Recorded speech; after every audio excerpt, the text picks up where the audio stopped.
So, dude, congrats. Signed a contract with Combate, right? Yes, sir. Nice, man. So how did that all come about? So I think they started looking at me after my second fight, I believe. It was with this guy named Kyle Broadwater.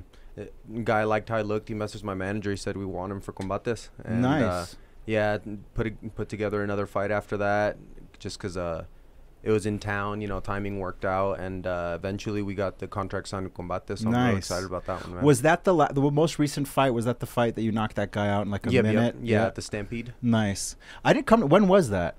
That was probably before I even met you, I think. Yeah, I think it was before. Well, no, I think we might have met already. Probably just briefly. I see. Maybe we went to go eat with Richard or something. But yeah, it was probably about like 5 months ago now. Nice. Yeah, I just rewatched that on YouTube. I was actually showing Ian.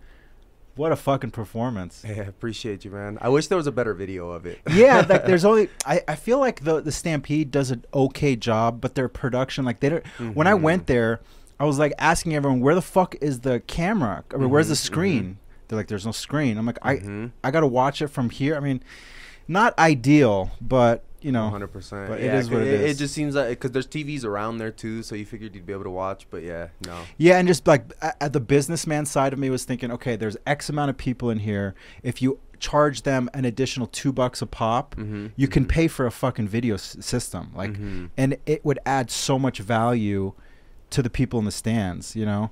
But I still enjoyed it. It was a great fight. And I went and watched who did I see? I saw a few fighters. Can't remember, but anyways, it was a good show. I think Keenan and Richard's brother also fought that night. Yes. That was it was a good card. Very good card. So how does the UFC compare to like a local? Well, it's not even local. It's in Miami, Combate, right? But like, it's not as big, obviously. So talk me through what the differences you see or you've experienced and how. Because I know how the UFC structure works for the most part. They give you a 6 or 8 fight contract, and you know if you lose a few, they can just pull you. But if you continue to win, they usually like to re-up you before you've finished out that contract. How does that compare to a Combate type contract? So I'm in a 5-fight contract with them. We've agreed on 5 within 2 years. So I'm not entirely sure how it would work just in the long run, you know, like let's say I get a UFC call or whatever. I'm not sure how that would work, but I'm ready to fight those 5 fights and just get it knocked out, man. I'm trying to be active these next couple of years. So let's just assume you fight 3 times in a year. You knock them all out. The UFC comes to call and say, we want you. Are you able, you don't know if you're even able to get out of that contract? You still may have another 2 more that you'd have to fulfill with them? I don't, honestly, if the UFC called in 3 fights, I'm not even sure if I would accept it, you know, because it's like the goal right now is just to get ready for that level. And I believe that I can hang with the top people in the world, but it's like I want more under my belt before I start to get that kind of exposure, you know. I want a little bit more like pulling weight, you know. I want to be able to ask for a little bit more once I get there, you know? Yeah, it makes a lot of sense. And I think that's so important. I've noticed that through people like Sean O'Malley and Izzy, people who were very selective in their opponents and structuring their career. I think the Dana wanted Izzy like a couple years before Izzy even came to the UFC, and Izzy was just like, I'm not ready yet.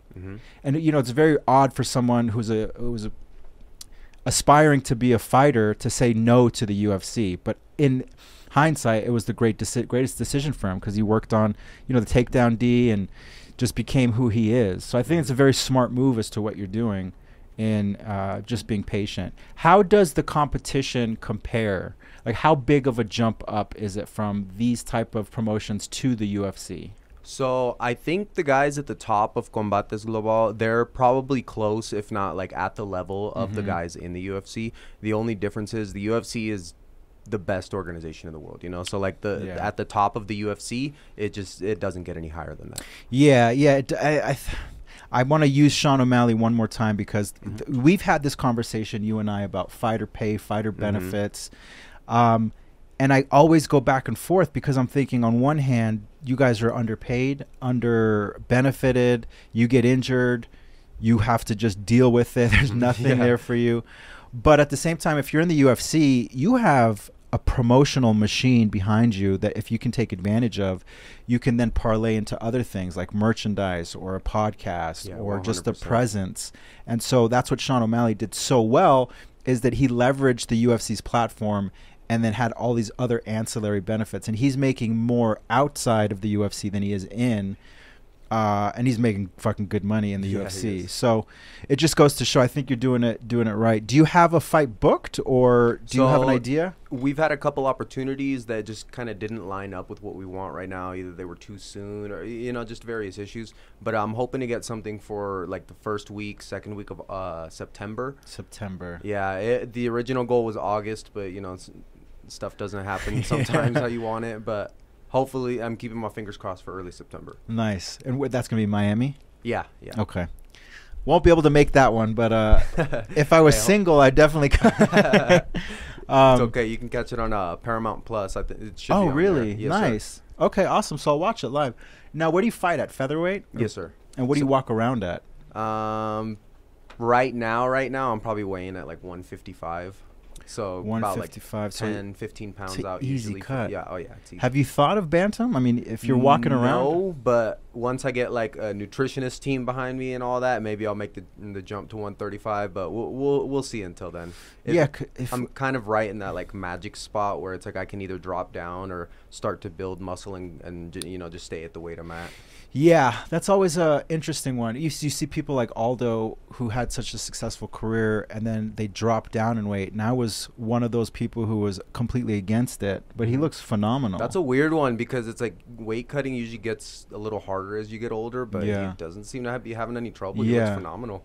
He took a long time to just get his frame smaller, and I think that if you do drop down, that would be my only piece of advice is obviously hire a nutritionist because that's going to make it as efficient as possible, but just do it slowly because you just want to shrink your frame. You don't want to lose muscle. You want to just shrink everything. 100%. But I think if you're walking around, you obviously don't have much fat, but if you're walking around at 55, I think a bantamweight cut is very doable. I think so too, and honestly, like I feel like my weight cuts have gotten a little easier over the years too, so I might be kind of doing that without knowing it, where I'm just kind of like dropping gradual weight.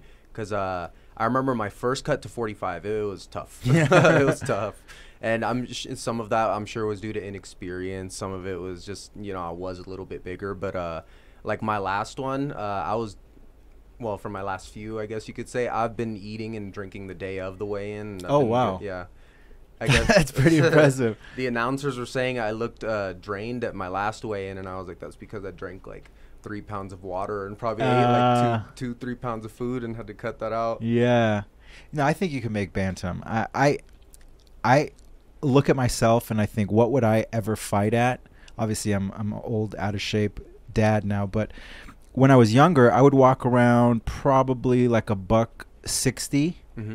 And then I remember one time I got food poisoning and I was like 149 just in that one day. So I lost 11 pounds in one day of just puking and coming out of the other side. Water weight, pretty much. So then I was thinking, like, if I dieted down to $150 and then I could make bantamweight easily. So I'm thinking you're 155 right now.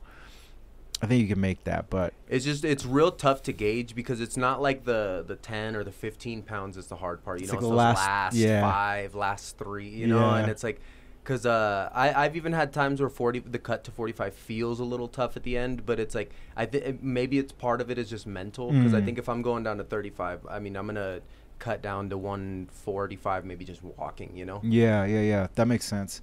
And then you sweat like a motherfucker. You probably sweat more than I do. And I probably sweat more than anybody I know. I sweat more than anyone I know. And then I saw you and I was like, holy shit, we got someone to beat me. But that helps in cutting weight, doesn't it? Oh, yeah. 100% it does. Yeah. So I think it's like my superpower kind of. Yeah, I remember I said what's up to you after you sparred last time, and you went like this to like look away from me, and then all this sweat just kept flying. That was awesome, man. But yeah, I'm a huge fan of just your gym and you guys as a whole. I think you guys have awesome energy in the gym, and moving from Southern California in a different gym, another big gym. I'm sure you've heard of Black House. Oh yeah. Yeah, I used to train at a Black House, and then we had like Lyoto Machida, Anderson Silva, some high level fighters, and I went in there and it was just a completely different vibe than Elevation. And I'm gonna go out and say this publicly, but I think Elevation had a better vibe, better. I don't know, just something about the gyms as a whole. Like when you walk into a professional fight gym, obviously everyone's sparring one another, and there's you could sense the camaraderie after practice and before practice. And I just sensed at Black House, everyone was kind of in it for themselves. I know that they had a lot of their fighters left and went over to King's MMA, which is only like 30-40 minutes away from them, so it was an easy move. But when I went to Elevation, like the first thing I noticed when I walked in the gym, obviously Rich introduced me to everyone and was kind of like the gatekeeper. But I was like, damn, everyone's so cool here. Everyone's just so friendly. Like, you guys just finished beating the shit out of each other, and then everyone's just talking like, oh, well, let's grab a drink, let's grab some food. You know, it was just really cool. I liked that a lot. How do you think that has played a role in your growth? Just having, you know, not only such good talent, because there's talent at other big gyms, but just down to earth like Corey and Cody and, you know, all those people. I think for like looking at it, well, both close and long term, I think in the close term it helps out you know, the pro fighters right now, because guys like Corey, guys like even Usman being on the mat, you know, and like Gaethje, all these high level guys that are running the game right now, and they're working with us, and we get the chance to get better with them. But like they're kicking our ass, so it's like we also have that going into a fight where we know, oh, you know, well, maybe this guy's good, but he's not Corey Sandhagen, he's not Usman, he's not Gaethje, you know. And it's like long term, I think it helps out even the people that, you know, are at the lowest levels of the gym, because they see this camaraderie, they see everybody kind of getting together, and they see a clear pathway to the top, you know. And it's like it's not necessarily like, oh, I kind of have to wing it. You see everybody else doing this, you know, like following this path, following these steps, and it's like you kind of just have to like they tell themselves like, oh, you know, like I can do that too. I just have to be consistent. I just have to, you know, put in the work over time. Absolutely. Do you do rounds with Corey all the time? Yeah. So we work pretty often. I'm not like his main training partner or anything, but yeah, I definitely like to get work with him whenever I can. This just kind of came to me right now. So I've been training stand up for about 5 years, right? You've held mitts for me. You've seen my level. That's like 3 years of hard training and 2 years of just like half-assed, like once every few weeks. So it's really just like 3.5 years of hard training. And you saw where I was at. You're a professional fighter. What is the level gap between me and you? Obviously, we can. I'd like to actually record some footage of us kind of play sparring, just so the audience can see the level between like a fucking schmuck like me and you, and then you versus like a Corey. Like, what would you say the gap is between the levels of experience and just like being able to fuck you up? I wouldn't. Well, once it gets to a certain level, I wouldn't even call it like a gap, because, you know, the gap gets so small at that point, because it's a game of inches, you know. Like little distances, little things can become the biggest difference, you know. And it's like I like, honestly, I don't really see like as far as like skill level, I don't really think there is much of a gap between, you know, like even the highest level fighter and maybe somebody who's just starting. I think where the difference plays out is not only the experience, but their ability to like gauge distance and time. You know, like you can punch as fast as I can, you can kick as hard as I can, you can do all of these things as well as I can, but if you don't know when and where to use it, then it's useless. You know, and it's and I feel like that's where the experience comes into play. Very like, true. Like a me and Corey, like I don't think the gap is that big, but his timing, his direction, you know, like it becomes less about the ability and more about the, how do I put it, like your awareness of the situation and your skills in putting it into that, you know? Yeah, no, I totally get that. How much growth do you see in sparring versus drilling or other components of MMA? I think that also just depends on like where you are in your, because like I there's been times in my life where I've benefited the most from drilling, and there's been times where I benefited the most in sparring, you know, because it's like it just kind of changes up where your mentality is at. Maybe you're in a fight camp, maybe you're not, you know, and it's like like when I'm not in fight camp, I like to drill to you know, maybe acquire new skills, you know, improve on the ones that I already have. If I'm in camp, I need more sparring, because then the improvements are less about like what I can learn in this time about like exterior, and more about what I can learn about what's in here. Yeah. When does sparring not get scary? Like every time I spar right now, I'm fucking terrified, and I'm sparring like women, you know, half the time. But I'm just always scared, you know. So I don't think that ever really goes away. You know, I think it's just you process it differently. You know, like it takes a different order of operations. You know, like maybe when you're first starting, fear is like it's immediately correlated to a different emotion, maybe, you know, like panic, you know, and it's like you have to rewire your brain some. Maybe now you correlate fear rather than panic, you correlate it to excitement, or you correlate it to you know, like happiness. You know, you just have to connect it to different things, you know, make those different connections in your brain, because yeah, that fear will never go away. Yeah, but that's a very good point, because the fear manifests itself in me in tension and then exhaustion, right? Because I'm always trying to, I'm just like, I don't want to get hit, and then I'm exhausted after half a round.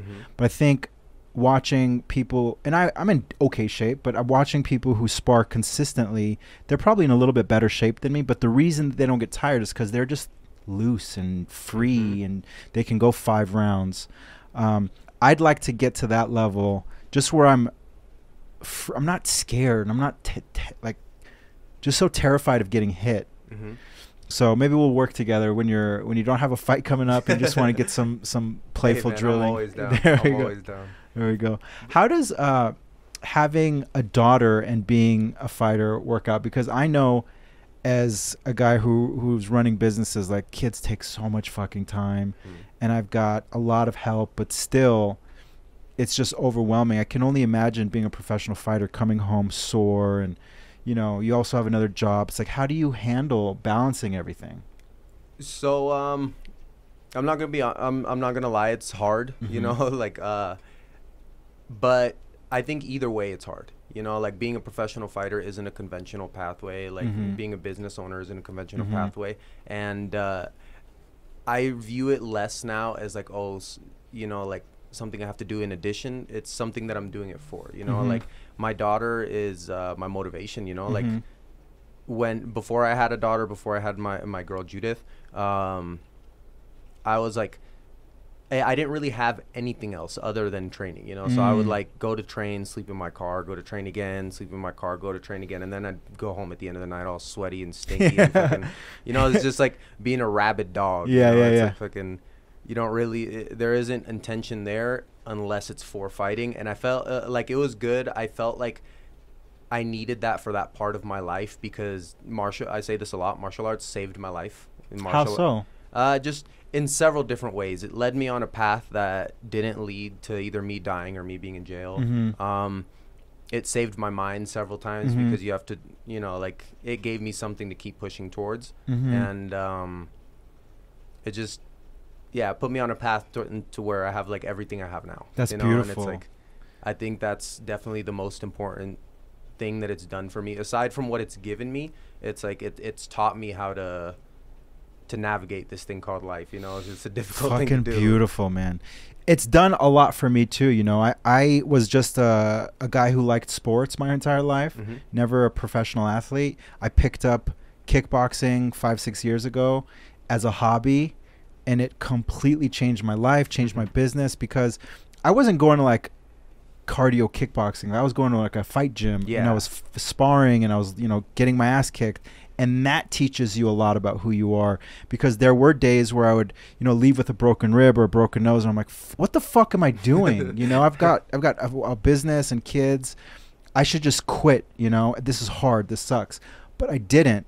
I kept going back. I kept seeing improvements, and that told me, and that carried over in business. You know, you have a client who doesn't want to do a deal with you, but you're persistent.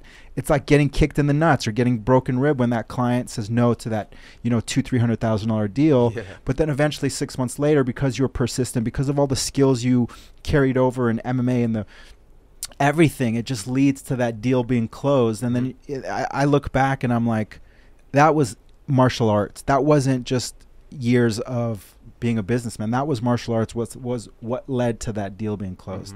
So when people now say martial arts changed my life, it gives me goosebumps, because before I got into it, it was just in through one ear, out the other. I didn't really know what that meant. You heard it, but you didn't understand exactly. it. But now I understand, especially MMA, because generally speaking, not always, but generally speaking, people who get into MMA come from rough backgrounds. They're not, like people with a ton of money don't want to put their kids in a sport that's they're going to get their head kicked or head hit, right? So I've experienced, in the limited amount of exposure I have to the MMA world, people who are older who get into it show so much development outside of the gym, in their personal life. Not only just getting in shape, but being a better husband, father, business owner, whatever. So that's fucking badass, man. What were you doing before MMA? Like, were you into gangs, drugs? No, so I mean, like, do you not want to get younger, into it? well, like, this is like all of my closest friends know this part, but when I was younger, I actually had a big problem with drugs. And like 15 to 18, I had a heavy problem with pills, and, so it's like getting out of that was for like those for 3 years, I wasn't even really sure I was gonna make it past 18. And then, so one day I was 18, I was already graduated high school, and I was like, well, now what? I didn't really have a direction to go, because I didn't really think I was even gonna make it that far. But then one of my older friends, Alex, he's in jail now, but it was actually like a fate meeting, because he knew my sister, and then she introduced me to him because she was like, oh, he trains. And I was kind of like, at this point, I had just started to find my obsession with martial arts, and it actually started out with like, I used to be obsessed with kung fu. I would watch like kung fu movies all the time. It was, I would try and like do all the things that I saw, like Jackie Chan, Jet Li, like all these guys doing, and I remember it was weird at first, because like my obsession was more like, oh, I wonder if like a kung fu master could beat up a chimpanzee, or like I wonder if he could take a wild boar. I was just comparing it to all these things in nature, because I didn't really understand what martial arts was yet. I just knew that I was fascinated with it. Yeah. And so I met this guy named Alex, and at first I didn't like him. Then we started talking, and I went to my first gym called American Top Team, and I mean, the rest is history. I was under my first coach, Alexander Huddleston, there. Met some guys who I met Yusuf Zalal there. He's in the UFC now. Austin Cordero Jones, he's a local pro, fucking good. Probably on his way to the UFC too. My homie Nehemiah, dope ass boxer, and it just started with a little crew there, and it's sick. And one thing led to another, and here I am at Elevation Fight Team now. Sick. Nice, man. And you're a brown belt, huh? Yes, sir. So did you start in jiu-jitsu or striking? I actually started in striking. The first year that I trained, I didn't really do jiu-jitsu class because our gym only had a gi, and I did gi, but then I didn't have I wouldn't wash my gi, so I was like, okay, I'd have a clean gi for 1 day out of the week. Okay, I'll do jiu-jitsu 1 day out of the week, and I'll strike 6. That's hilarious. That's hilarious. But Rich tells me your jiu-jitsu is fucking badass. It's pretty good. It's not bad, yeah. Nice. That's always good to fall back on. Yeah, I think the goal for me is one day to have the same level of Oliveira, where it's I don't even need to use it. It's just motherfuckers see me on the ground and they're like, all right, get up. Yeah, get up. And Oliveira, I think what helps him a lot is the fact that he always gets dropped, right? But he recovers because no one wants to go down there with him. Yeah. So he's he's like, come join my guard. But he's really saying give me 3-4 seconds to recover, because you just fucking almost shut my lights out. I think that's why the Chandler fight was so tough for him, because Chandler was willing to follow him. Yeah. Yeah, and if it wasn't for that beautiful left hook, I think Chandler would have had that fight. Honestly, yeah, I'd be interested to see that one again. Me too. Because, I mean, Chandler did good. We'll see how he does with Poirier and what comes of that. But, yeah. I'm excited for that. They have some weird, odd beef because they're both so nice. But they hate each other for some reason. Tell me a little bit about your overall plan. So you've got this beautiful contract. I'm hoping it'll, pay the bills, make some money, and then ultimately you want to get into the UFC, right? So in a perfect world situation, which likely will not happen, but if you were to extrapolate the next 3 years, what does that look like? So I have 5 fights on my contract. I'm hoping to stay active, hopefully within like a year and a half, fight those off.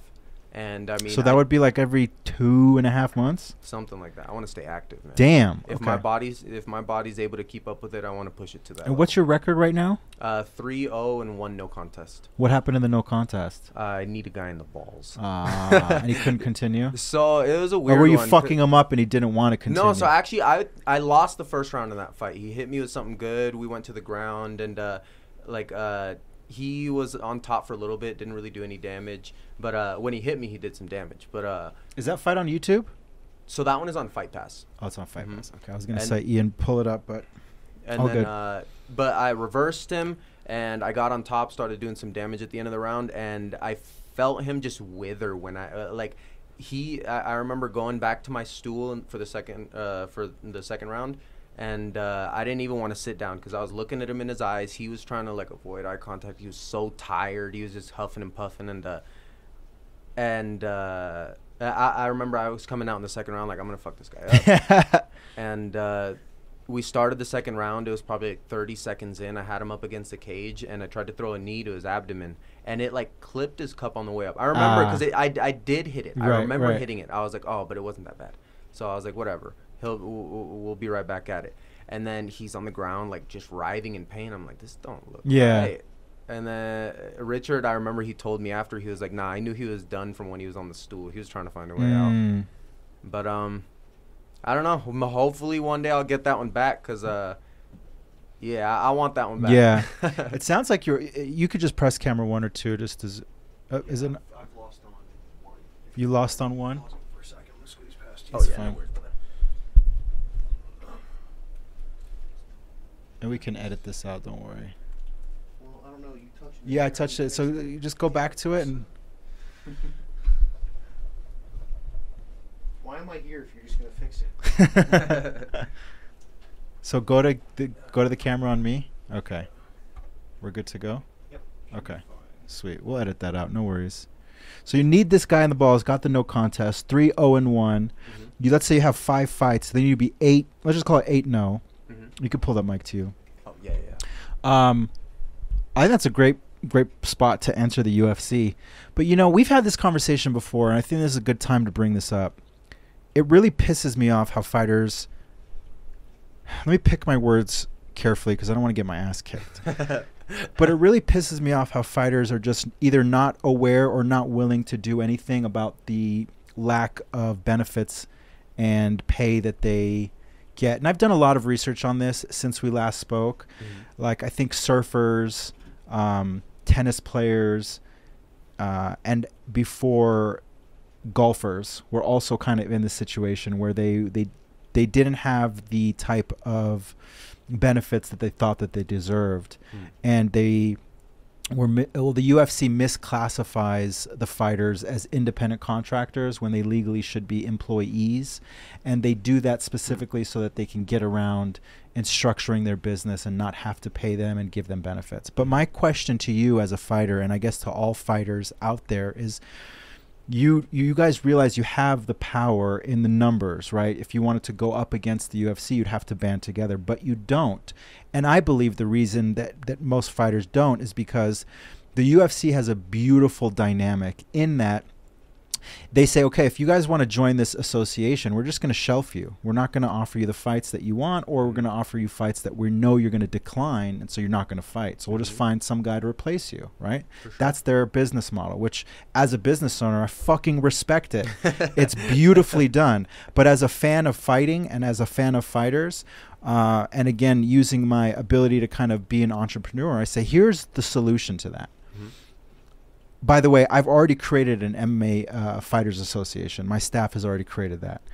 So this association is created. We've got this insurance policy in place, meaning if you were to get injured in training or in a fight and you cannot fight for at least, we're trying to get it down to 9 months, but it's probably about 12 months right now. So this is just severe injury, not just like, oh, I broke like my surgery. Surgery, yeah. And if you can prove that to us, we will pay you that for the next year while you're injured. So you can pay your bills. You don't have to worry about anything. You're still getting a paycheck, right? So I want to tell fighters, let's go, guys. Join the association. If I get enough of you, we can now team up, go up against the UFC and say, hey, we're not fighting. 600 people on your roster are now not on your roster. If you want to put these fights on, go and find 600 additional fighters and see how that works out for you. You're not going to have the name brand recognition. You're not going to have the audience because they don't know the fighters. So now, do you want to come to the negotiating table? Yes. Now let's sit down and negotiate. That's how it needs to be done. But again, the fighters are not doing this because they're scared. So what I'm proposing to the fighters, and I'm talking to you guys right now, I'm creating a slush fund. I am personally going to put in $500,000 myself of my own money into this fund. I'm asking other entrepreneurs, investors to put money into this fund as well. This fund will be used to pay the fighters who have fights scheduled, because if they have fights scheduled, they have that paycheck on their horizon and they don't want to give that up. So you prove to us that you've got a fight scheduled. We will pay you your fight paycheck, okay, if you join the association.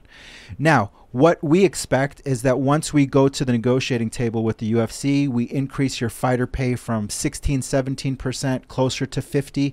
We offer you health insurance. We offer you a retirement plan. We offer you disability insurance, meaning if you get injured, we will pay you a certain portion of your last 2 or 3 years of tax returns income, so on and so forth.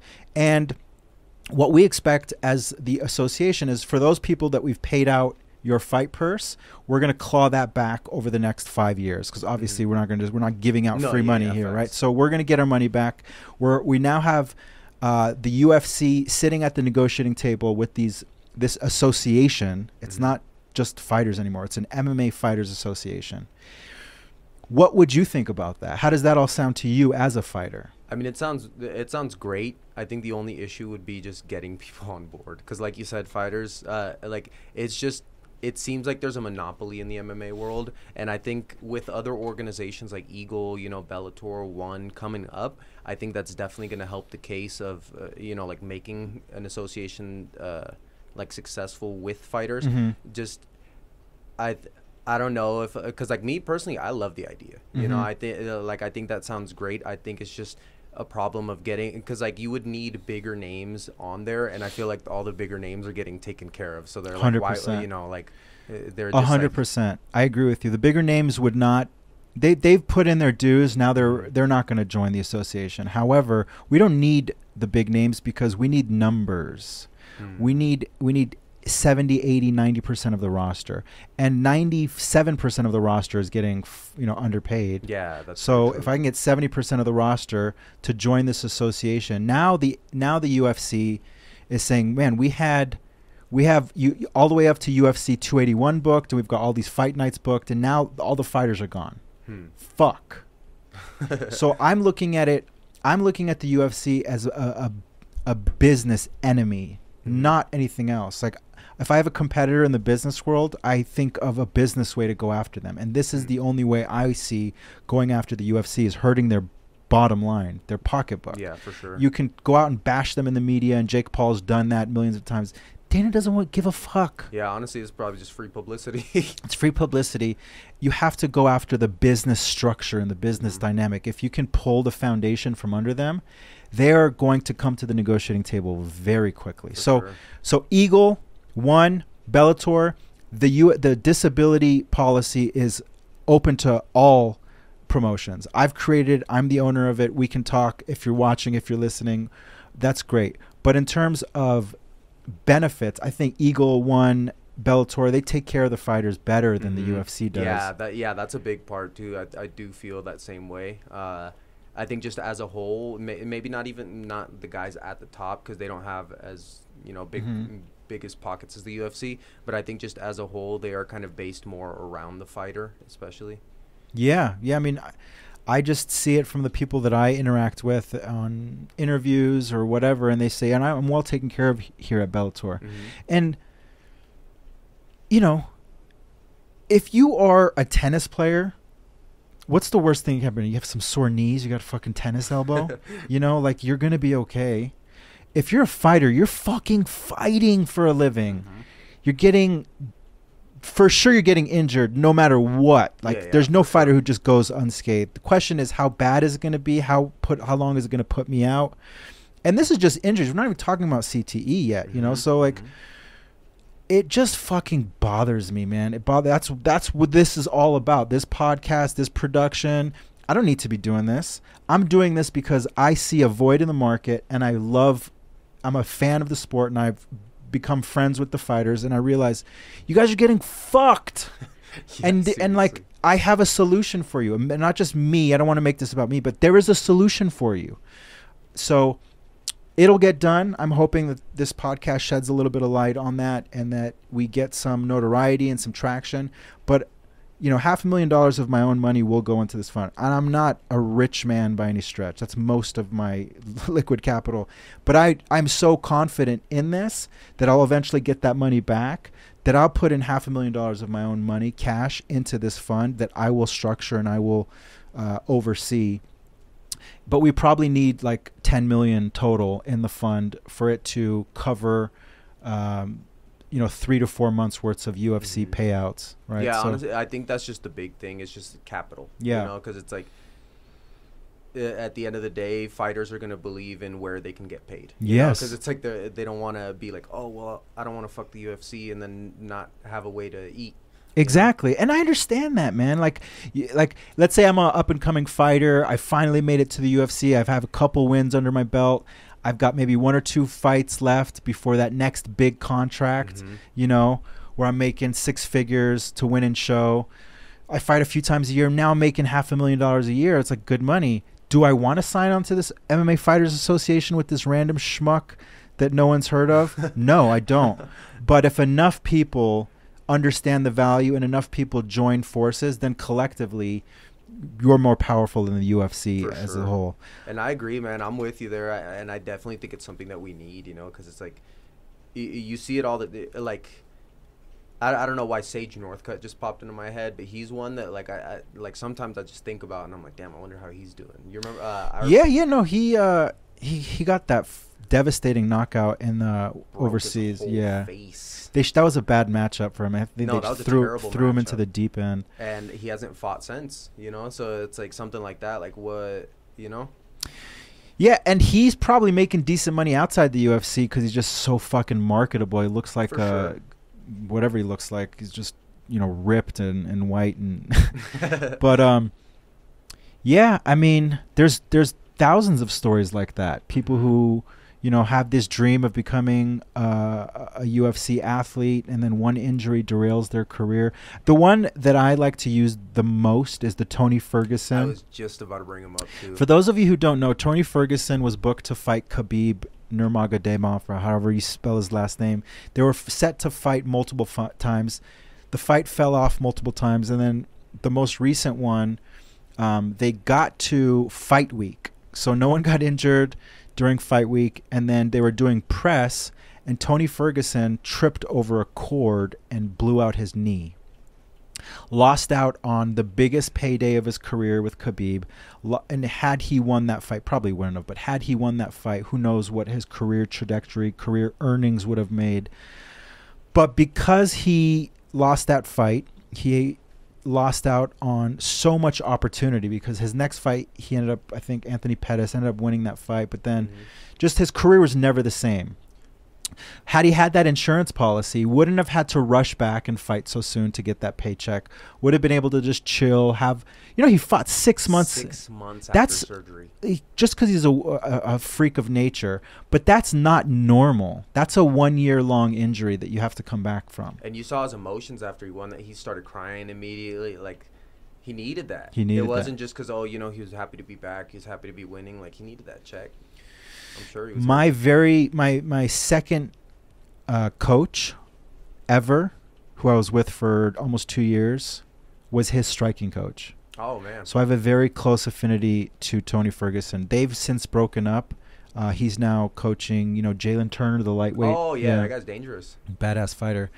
But, yeah, that's the story I always fall back on, just because, like, that policy could have potentially saved his career. I mean, his career's, he's still fighting, At but the very, very least, just helped him out. helped him, you know, Like, just who knows? That guy needed some help at that point. Yeah. Yeah.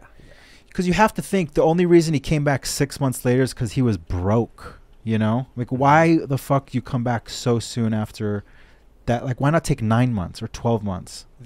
That's the only part I don't know, because Tony, he's a wild man. Wild man, yeah. He might have come back 3 months if he wanted Who knows? to, you know? Yeah.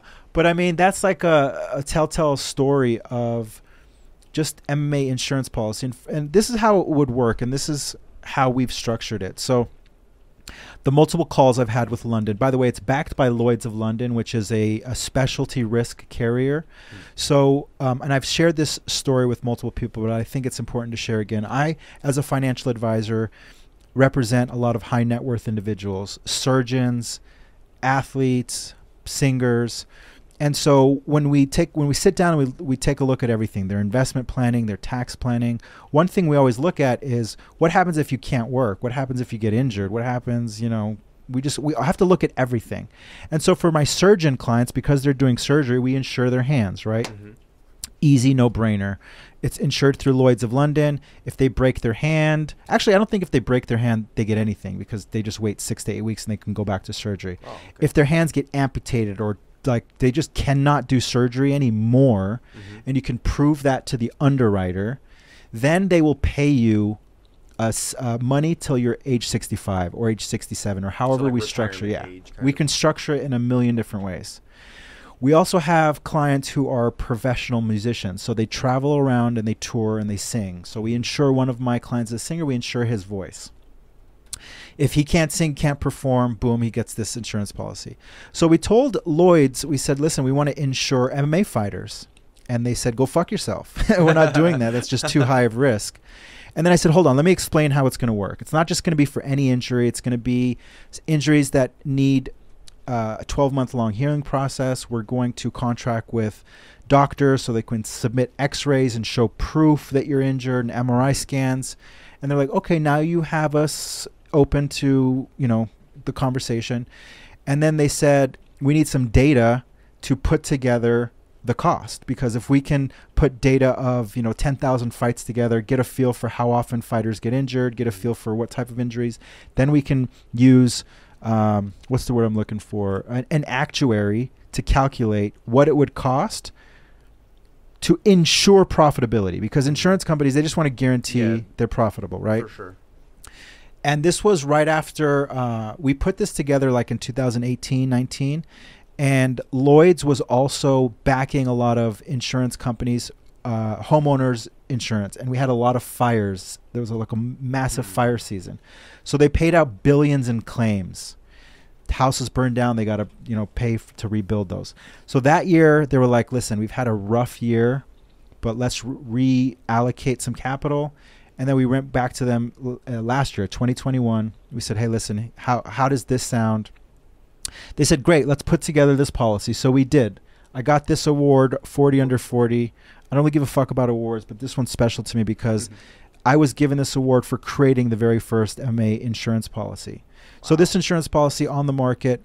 But the problem was, because Lloyd's didn't have data to price it, they made it very expensive just to guarantee that they're going to be profitable. And because it's so expensive, I haven't even approached fighters for it. I'm not going to offer something I don't believe in. But we're getting very close to using some AI and some other tools at our disposal to bring down that cost for the policy. And once that happens, we're going to go to market. We're going to go to the UFC. We're going to go to Bellator. We're going to go to ONE FC, to Eagle, and we're going to pitch our policy to them and say, hey, listen, this policy's never been in the marketplace. I've created it. It's not for individual fights. It's for if you get injured for a long duration. So you don't have to worry about fighters, you know, doing insurance fraud or all that stuff. It's everything's taken care of. And so I'm hopeful that by the end of this year, we will be launched, whether it's with UFC or likely with another promotion, but it'll likely be launched. And I think that will also put pressure on the UFC, because now they have not only another competitive promotion, they've got a competitive promotion that guarantees their fighters pay, you know? Yeah. So now fighters are going to be like, man, the UFC is great, but what if I go to this other promotion and just I don't have to worry about injury? Like I can just train freely. If I get injured, yeah, it sucks, but it's not going to hurt my pocketbook. Yeah, for sure. So all that to say, we're getting close. Lloyd's of London has been very difficult to communicate with because of the time zone and just everything. But I'm excited, man. I'm excited to get this launched and hopefully protect you guys. Yeah, man, I'm excited for it too. Like because honestly, talking about this just actually reminded me of a story that I heard from one of the UFC cats the other day. I'm not gonna name any names, but he was like, oh, after a fight, I think he had to get stitches or something. He went to go get stitches, and they had discharged him. He was ready to go. He still had like blood all over him. They were like, you're not even gonna clean me up. Yeah, you know, like just little things like that. You know, it's like, because at the end of the day, they are signing the check, but if they can make the bottom line as low as they can, they will. 100%. Listen, man, and this is me defending them, okay? I run a business. I know it's fucking hard. There's multiple components. Bills add up, and you need to bring that bottom line as low as possible. So you arm yourself with the right advisors to tell you, listen, if you structure your business like this, here are the benefits. And that's exactly what happened. This is not a known fact, but the UFC has spent a lot of money in lobbying Congress to not change the label of their athletes. So instead of being employees, like the NBA, NFL, MLB, all employees, somehow the UFC are not employees. And they did that through a loophole. But there's been litigation on this for the past few years, and it just keeps getting pushed to the side because the UFC has a lot of money for lawyers, and the people who are suing them don't. And so the UFC just keeps dragging it out, knowing that they're going to run out of money, and this case is going to eventually just go away. But, you know, that's just another side of the component. But anyways, man, it's been a pleasure having you here, dude. Hey, Thanks so much for coming. I'm excited to see your fights. We'll definitely follow up with you once you've had them, and then I'd love to come train with you, man. I know you hold mitts from me, but whenever you have some time, if you want to just do a few rounds with me, and please don't hurt me, but hurt me, but just don't hurt me. We'll get it done. We'll add that to the end of this podcast clip. Make it a little treat for the audience. All right. Yeah. All right. Let me know, man. I'm down. Sounds good. Thank you, brother. Hey, I appreciate you, brother. All right, my man.